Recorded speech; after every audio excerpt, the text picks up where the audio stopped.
রাজ্য জুড়ে তৃণমূলের ভরাডুবির পর নদিয়ার করিমপুর 2 নম্বর ব্লকের রহমতপুর গ্রাম পঞ্চায়েতের দখল নিল বিজেপি। তৃণমূল সরকারের পতন হতে ইস্তফা দিয়েছিলেন রহমতপুর গ্রাম পঞ্চায়েত তৃণমূল প্রধান শম্পা বিশ্বাস। বৃহস্পতিবার ছিল পঞ্চায়েতের প্রধানের নির্বাচন। বিজেপির 10 জন, সিপিএমের 4 জন, তৃণমূলের 3 জন, একজন নির্দল সদস্যের সমর্থনে প্রধান নির্বাচিত হল বিজেপির কার্তিক সরকার।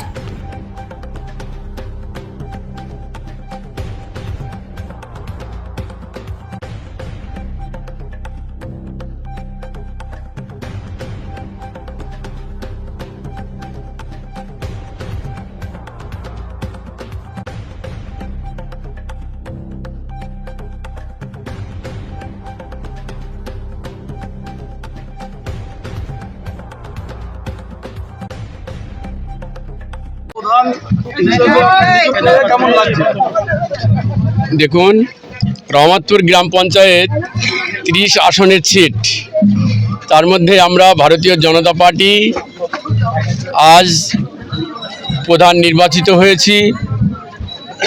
এই যে একটা মহতী সময়, খুবই ভালো লাগছে। আরও ভালো লাগবে যখন আমি সাধারণ মানুষের পাশে দাঁড়াতে পারবো। ধর্ম বর্ণ নির্বিশেষে সবারই যেন আমি কাজ করতে পারি। জনগণের আশীর্বাদ আমি মাথায় নিয়ে আমি চেষ্টা করব সকলের কাজ করার জন্য। আমার নাম কার্তিক সরকার।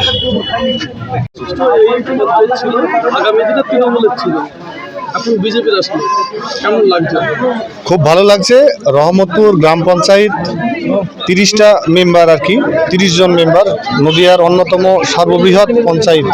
সেই পঞ্চায়েতে আজকে ভারতীয় জনতা পার্টির 18 জন মেম্বারের সমর্থন নিয়ে ভারতীয় জনতা পার্টি আজকে আমাদের প্রধান গঠন করেছে।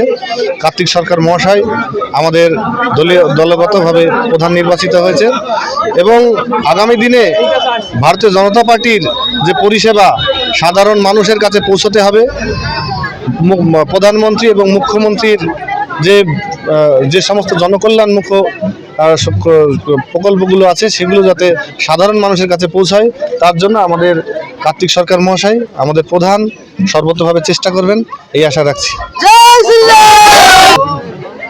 পঞ্চায়েত প্রধান ছিলেন তিনি কি নিজে নিজে ইস্তফা দিয়েছিলেন না অনাস্থা ডাকা হয়েছিল?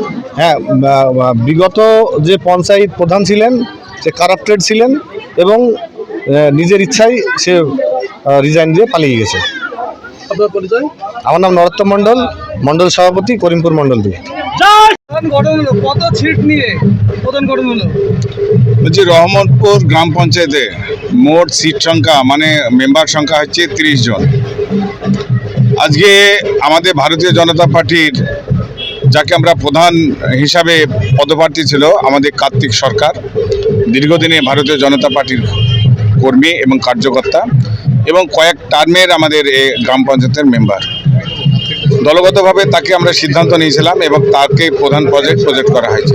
আজকে 30 জনের মধ্যে আজকে এই যে প্রধান গঠনের জন্য গ্রাম পঞ্চায়েতের অফিসের মধ্যে প্রবেশ করেছিল 18 জন মেম্বার এবং 18 জনই আজকে আমাদের যে প্রস্তাবিত যে প্রার্থী ছিল প্রধানের জন্য কার্তিক সরকারের পক্ষে 18 জনই তাকে সমর্থন করেছে।